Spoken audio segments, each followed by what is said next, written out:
Hey everybody, Pastor Phil here. In Ezekiel 37 is the vision Ezekiel had of a valley full of dry bones.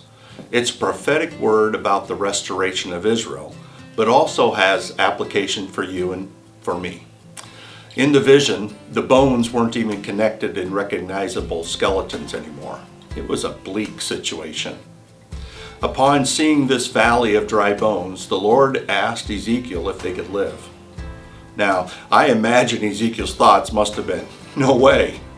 But he wisely answered, "Lord, you alone know." Then the Lord told him to prophesy to the bones, to hear the word of the Lord, and to come to life. And when he did, there was a rattling sound as the bones came back together, and tendons, flesh, and skin covered them.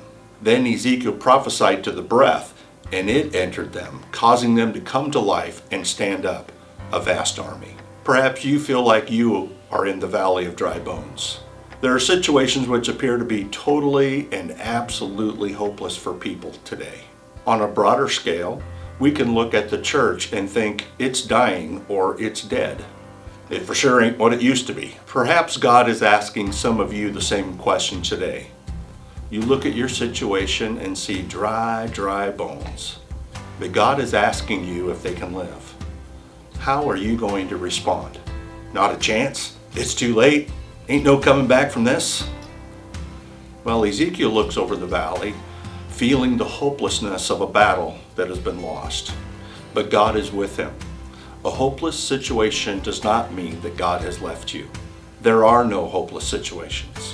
There are only people who have grown hopeless about them. God's vision for us is the same as this valley of dry bones. He wants to raise us up and rebuild us. He doesn't want us to stay in the valley.